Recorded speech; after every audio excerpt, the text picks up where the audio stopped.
Entonces, como veníamos diciendo, deben darse cuenta que los diferentes estándares utilizados dentro de lo que es la comprobación de software, es decir, el proceso de prueba, guardan una estrecha relación entre sí.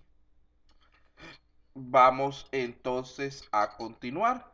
Ahora bien, cuando hablamos acerca del software, podemos también establecer ciertas métricas dependiendo del contexto en el cual se apliquen. Podemos hablar de métricas respecto al proceso que estamos nosotros implementando, es decir, respecto al problema que estamos tratando de solucionar. Estas métricas están relacionadas con los requerimientos. Podemos hablar también acerca de lo que serían las métricas del proyecto en sí, las cuales estarían relacionadas con los diversos modelos de desarrollo que nosotros podamos utilizar. Y tenemos también las métricas relacionadas con el producto, que estaría vinculada con lo que es la calidad, la funcionalidad de la aplicación. Es decir, que cumpla con todos los elementos solicitados y que lo haga de la mejor manera posible, tomando en cuenta también ciertos aspectos de tipo no funcional que son indispensables. Las métricas de software pueden ser entendidas como un proceso que se encarga de la cuantificación y simbolización de ciertos productos o aspectos del software.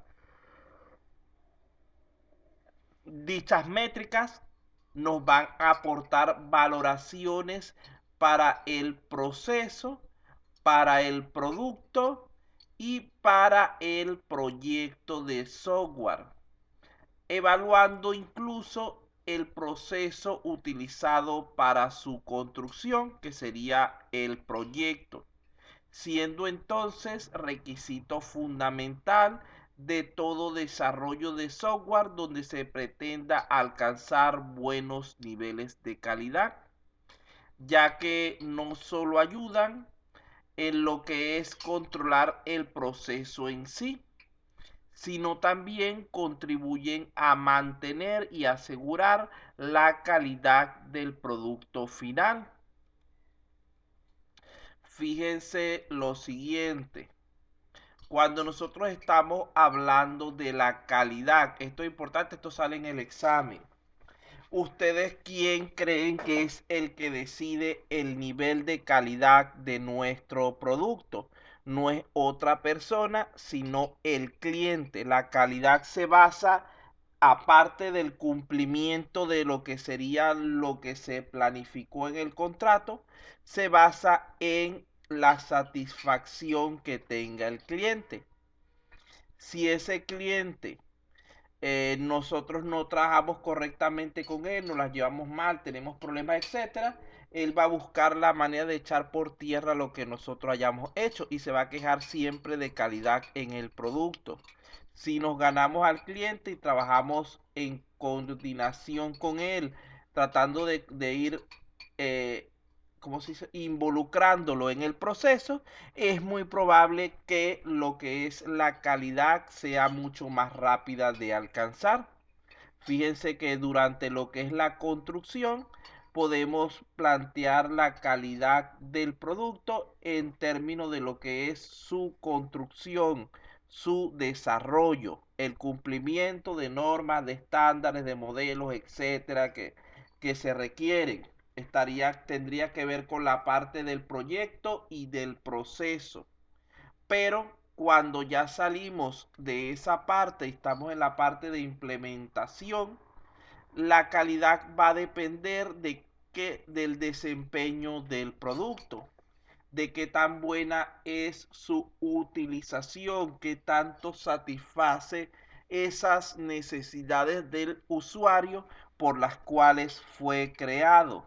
Entonces nosotros debemos procurar siempre que nuestro cliente tenga el mayor nivel de satisfacción posible, para que así pueda darnos un visto bueno de lo que es la calidad de nuestros sistemas. Cuando hablamos entonces de métricas del software, podemos hacer referencia a tres ejemplos fundamentales. Tendríamos aquellas basadas en el tamaño del sistema, las basadas en puntos de función y las basadas en complejidad. Recordemos que las medidas del software se consideran de gran importancia, ya que no se puede controlar realmente lo que no se puede medir adecuadamente. Cuando hablamos del tamaño del sistema, estamos haciendo referencia a la cantidad de líneas de código. Esta es una métrica bastante antigua, era de cuando empezó lo que era la programación, sobre todo la parte estructurada, donde esta se calcula mayormente en miles de líneas de código fuente entregadas a través del sistema. Entonces fíjense que aquí hay un pequeño gran problema. Si tenemos, por ejemplo, dos desarrolladores, el señor Obando y el señor Julka, vamos a poner aquí la O y aquí la J, resulta ser que el señor Obando construyó el sistema utilizando, por decir algo, 1.000.000 de líneas de código.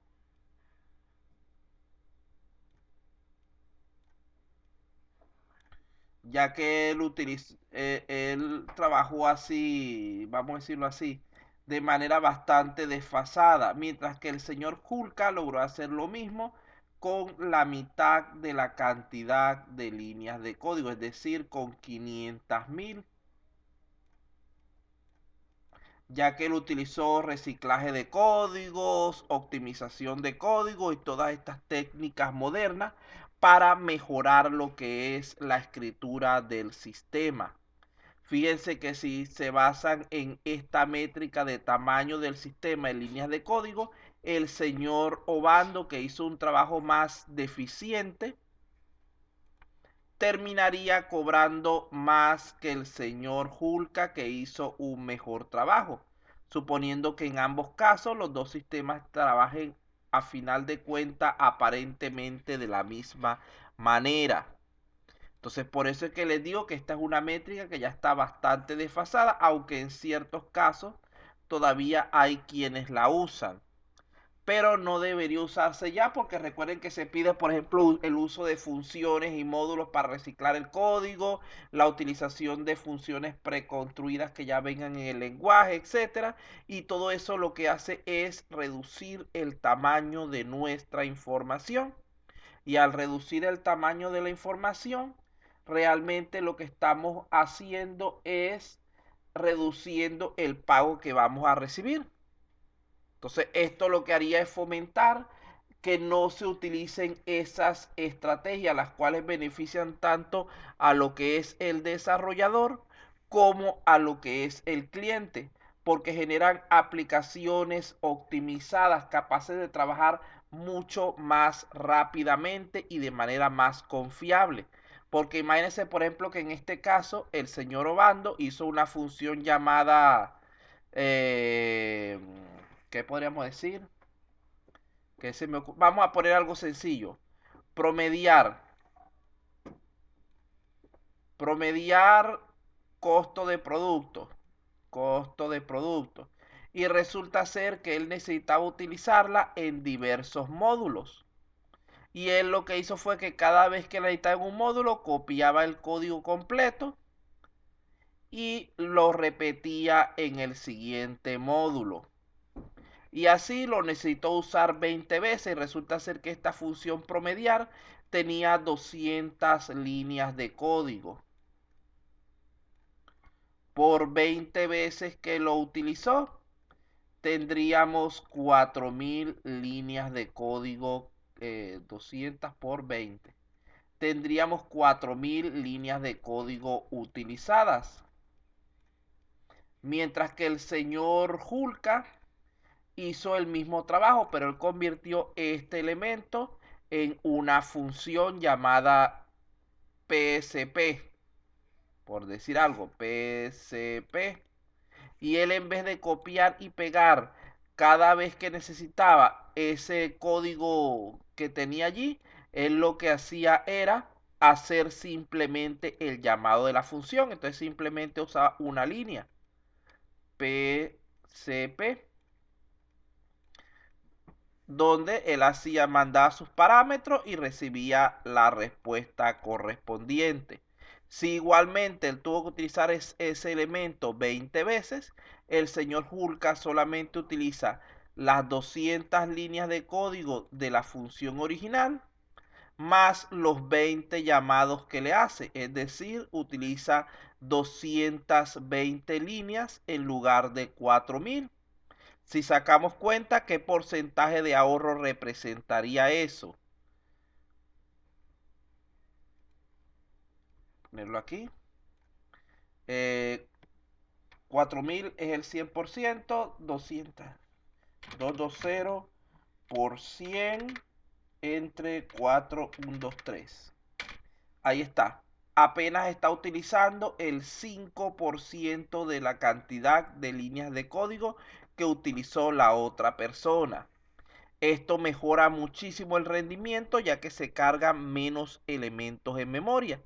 Pero si le están pagando por cantidad de líneas de código, ¿a qué le pagaron? Vamos a suponer que cada 100 líneas un sol, por decir un número así al azar.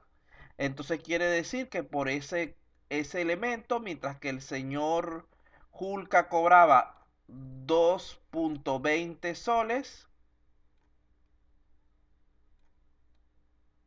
el señor Obando, que hizo un peor trabajo, estaría cobrando 40 soles. Vean que solamente estoy colocando valores inventados, porque esto tiene que quedar mucho más alto, pero entonces vean la diferencia que hay. Es una diferencia, vamos a poner que 2.20, vamos a decir 220 y 4000. Voy a ponerle un sol por cada línea de código, no importa.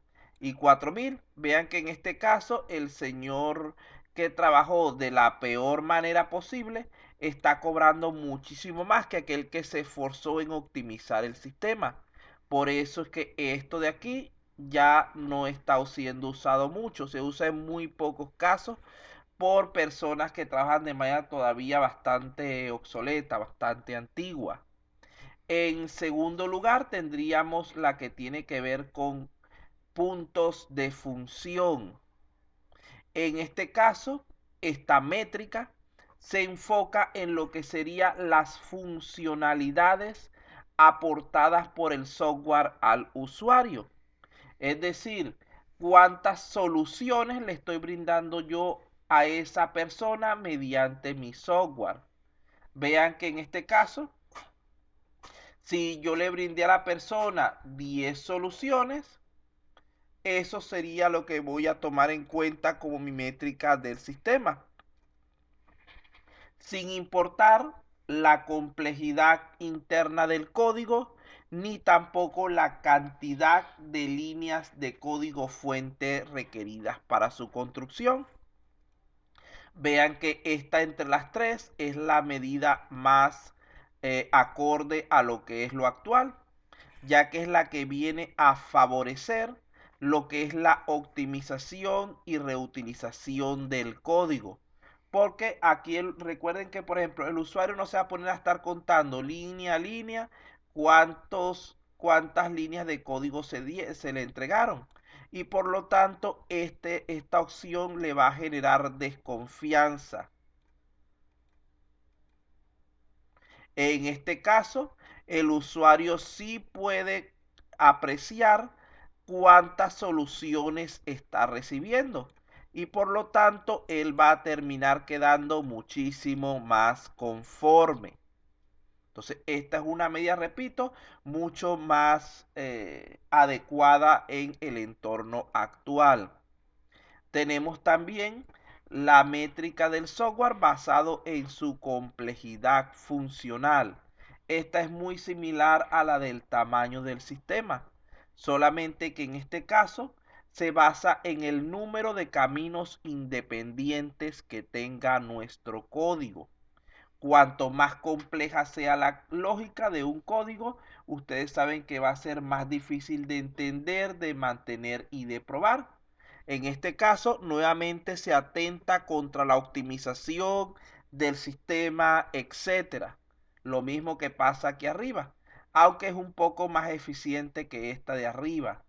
Entonces vean que aquí se basa es en la cantidad, el número más alto de caminos independientes que pueda tener un programa. Esta complejidad se puede evaluar a nivel del programa completo o más frecuentemente a nivel de sus módulos y se representa siguiendo conceptos de teoría gráfica de flujos de control, donde mientras más condicionales y ciclos tenga el sistema, mayor será su complejidad. Y la idea es determinar la cantidad mínima de pruebas que debemos realizar para asegurar que hemos cubierto al menos una vez cada uno de los caminos posibles, es decir, que hemos abarcado todas las líneas de código. En cuanto a la complejidad ciclomática, se dice entonces que un programa, un módulo cuya complejidad ciclomática sea menor o igual que 10 es simple, sin mucho riesgo, es fácil de probar. Un programa que tenga una complejidad entre 11 y 20 es medianamente complejo, de riesgo moderado, donde nos podría quedar por fuera alguna línea sin evaluar. Una probabilidad entre una complejidad entre 21 y 50, decimos que es de alto riesgo, que es muy probable que dejemos por fuera varios caminos sin evaluar. Una complejidad mayor que 50 se dice que no es testeable, que es demasiado alto el riesgo. Vean que los programas actuales son tan grandes que si lo viéramos desde el punto de vista del programa completo, es muy probable que todos caerían en la última categoría. Por eso es que en cuanto a esta métrica, actualmente se evalúa en torno de los módulos, no de la aplicación completa.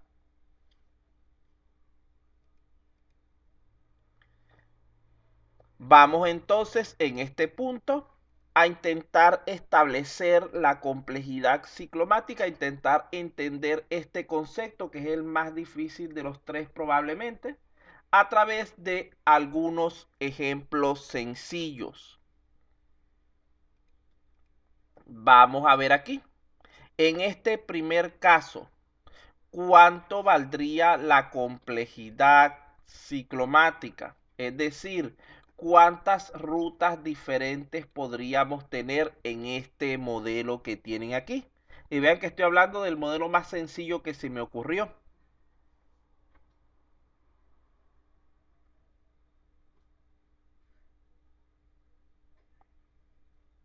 ¿Cuántos recorridos diferentes podemos hacer?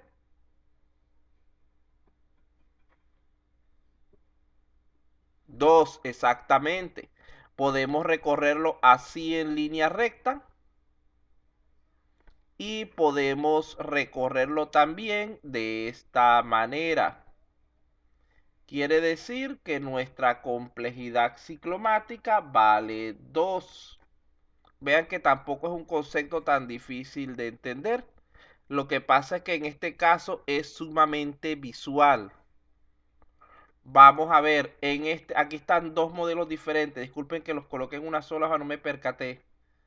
Vamos a ver, en el modelo de la izquierda, ¿cuánto vale la complejidad ciclomática?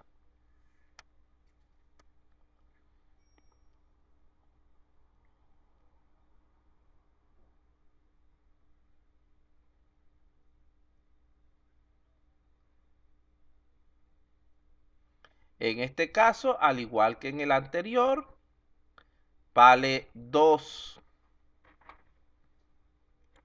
1 por aquí, no hay un tercer camino. Lo que pasa es que está dibujado de manera diferente.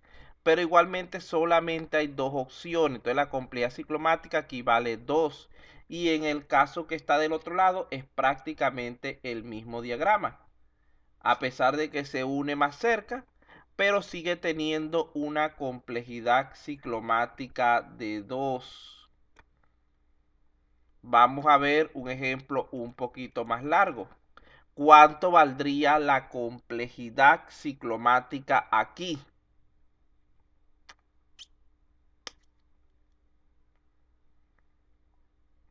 ¿Cuántos caminos diferentes puedo tomar para llegar desde el inicio hasta el fin? Por aquí alguien dijo 3. ¿Quién da más? ¿Quién dice algo más? Vamos a ver antes de decirlo.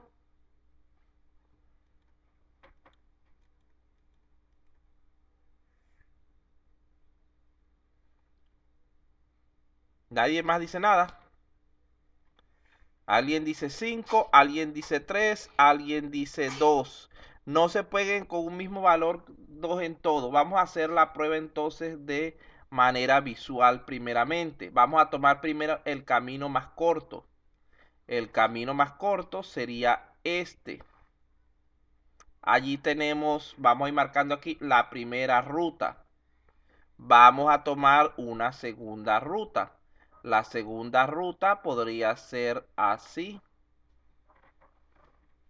Hay una diferencia, por lo tanto es una ruta adicional. Llevamos 2.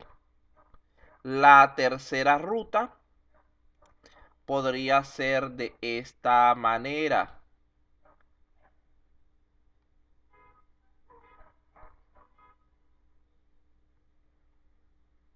Tenemos ya 3 rutas diferentes. La cuarta ruta vendría a ser de esta manera.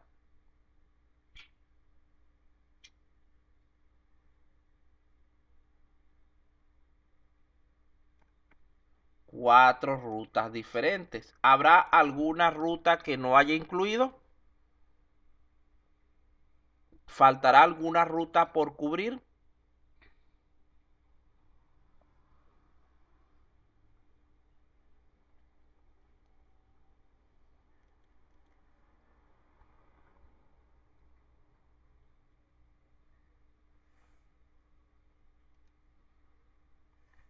Bueno, entonces allí podemos ver que la complejidad ciclomática en este caso es de 4.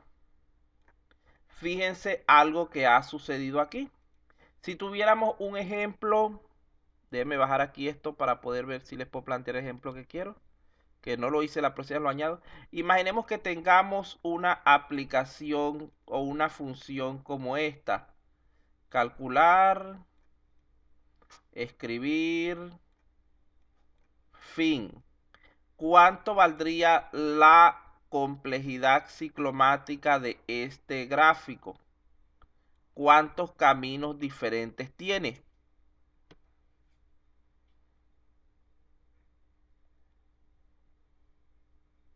Un solo camino.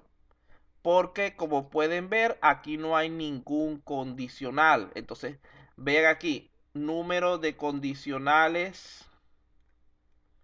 Número de condicionales en este caso vale 0. Y complejidad ciclomática en este caso vale 1. Vamos a borrar lo que tengo aquí de este lado. Ahora vamos a ver otra situación. Imaginemos que ahora nuestro caso es el siguiente. Tenemos el primer diagrama que vimos hace un momento. Leo datos, escojo un sí y no.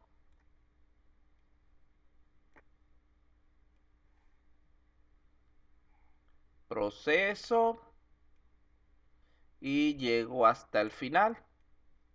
Ahora bien, ¿cuántos condicionales hay aquí? ¿Cuántos condicionales primero?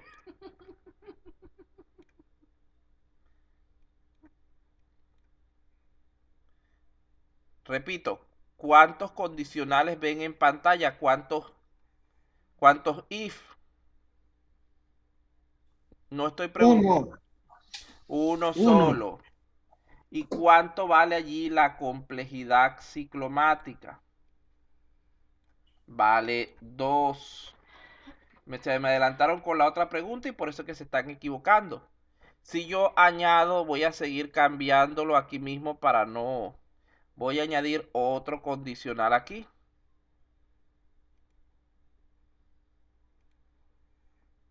Veremos que tengo aquí otro condicional que por aquí me manda a una parte, llega acá y por aquí me manda aquí al principio.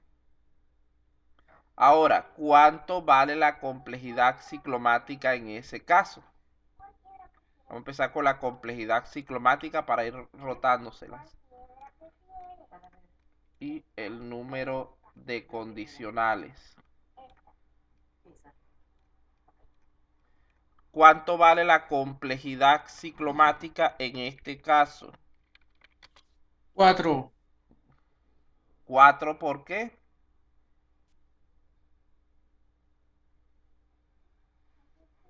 Vamos a hacer el recorrido para que puedan verlo.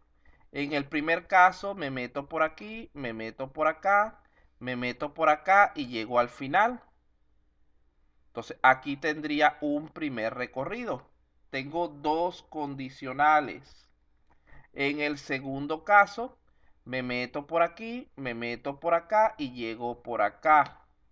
Allí tendría un segundo recorrido. Y en el tercer caso, azul no, azul va a poner esto porque no tengo colores. Me meto por aquí, vuelvo acá y vuelvo acá. Esto es como decir un ciclo. Llegué al punto de partida, por lo tanto allí se detiene mi ruta. Sería un tercer recorrido. Quiere decir que en este caso la complejidad ciclomática es de 3. Ahora bien, ¿qué relación pueden notar ustedes entre la cantidad de condicionales y la complejidad ciclomática? Véalo aquí en la... Ya iba a borrar ya. Véalo aquí en este lado. ¿Qué pueden fijar, qué pueden concluirse ustedes de ese gráfico?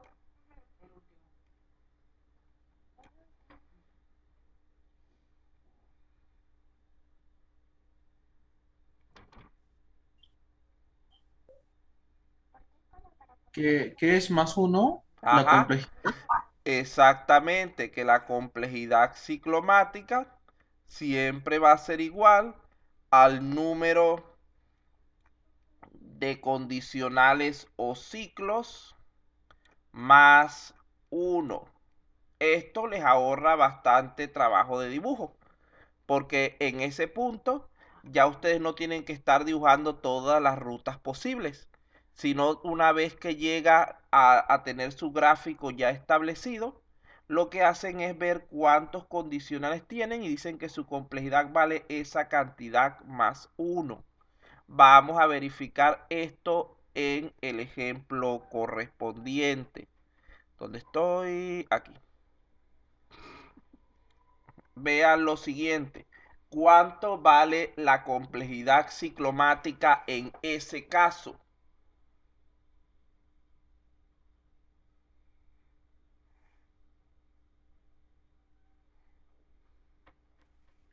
Uno. ¿Cómo que 1? La primera. ¿Quién O dijo sea, 1? donde está el inicio. El inicio. Ay, ¿Cuánto vale la 4. complejidad? Sí. Están, 6. están tirándola a pegar, no oyeron lo que acabo de decir. En definitiva, deme un criterio común entre todos. ¿Cuánto vale la complejidad ciclomática en ese caso? La complejidad ciclomática En este caso debe valer 6 porque hay 5 condicionales. Y dijimos que valía la cantidad de condicionales más 1. Entonces no se me enreden de que ahí en la diapositiva sale ahorita un 1. Ya van a ver por qué sale un 1. Entonces vamos a hacer la prueba. Aquí está, estamos identificando los diferentes elementos. Ese que está ahí como O es simplemente un salto desde el círculo azul que está en el medio hacia el inicio nuevamente. Ese no se incluye generalmente. Es solamente para cuestiones de cuando vamos a plantear la ruta. Tenemos 1, 2, 3, 4, 5 condicionales identificados con letras. Vamos a hacer los diversos recorridos. Nos vamos a lo que sería el primer caso. Allí está. En el primer caso, vean que partimos del inicio y llegamos nuevamente al mismo punto. Al llegar al mismo punto, ya estamos cerrando una ruta. Entonces, allí tenemos este recorrido. Inicio, que sería este 1. Luego pasamos por el condicional A y volvemos nuevamente al 1. Fíjense que aquí nuestra complejidad ciclomática estamos en la primera ruta. Pasamos a la siguiente imagen. Vean que ahora hemos cambiado la ruta. En este caso, comenzamos nuevamente desde el inicio. Ahí está, pasamos por el inicio que es el 1. Pasamos por lo que es el condicional A, B y D. Y de allí salimos de nuestro elemento que estamos estudiando a través de lo que es el número 4. Estos cuadritos en negro son elementos externos que salen del módulo que estamos analizando. Ya tenemos entonces dos rutas establecidas. Así como estábamos haciendo, ¿se acuerdan que ahorita lo hacíamos con palito? Íbamos contando así, 1, 2, 3. Para eso estoy colocándolo aquí el número, para ir contando cuántas rutas diferentes llevo. Pasamos al siguiente elemento. Vean que ahí volvimos a cambiar la ruta. Esta vez terminamos llegando a lo que es el elemento número 3, es decir, recuperar clave. Aquí tenemos que ya llevamos una complejidad de 3 porque esta es nuestra tercera ruta que hemos definido. Y ahí está el recorrido que estamos utilizando. Luego de allí establecemos otra ruta más. En este caso no llega a recuperar clave, sino que se va al 1 que está aquí. Es decir, esto mismo aquí. Llega a inicio. Esa sería nuestra ruta número 4. Que allí tenemos su recorrido. Por eso es que cuando empecé, se están guiando, no pueden guiarse ciegamente por la diapositiva, porque en ese caso son varias diapositivas seguidas que están presentando partes de la misma información. Es un ejemplo desglosado en varias diapositivas para ir mostrando las 6 rutas posibles. Vean que ya hemos visto la ruta número 1 que era aquí, la ruta número 2, que si me pongo a hacerlas todas con lápiz, vean lo feo que queda. Por eso las separé de esa manera. La ruta número 3 que venía así. La ruta número 4 que venía así. Y vamos ahora con la ruta número 5. Entonces, la ruta número 5 sería esta que tienen aquí. Finalmente, la ruta número 6 es esa que está en pantalla. Y ya no nos quedan más rutas posibles. Hemos hecho todos los recorridos disponibles. Y con esto hemos comprobado que en realidad el número de complejidad ciclomática, es decir, el valor de la complejidad ciclomática, es igual a la cantidad de condicionales más 1.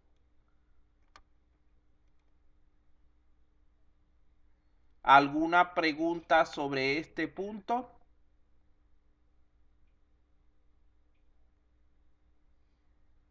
Creo que es la manera más sencilla de verlo. En vez de estar haciendo todos los dibujitos de las rutas, es preferible que cuenten los condicionales.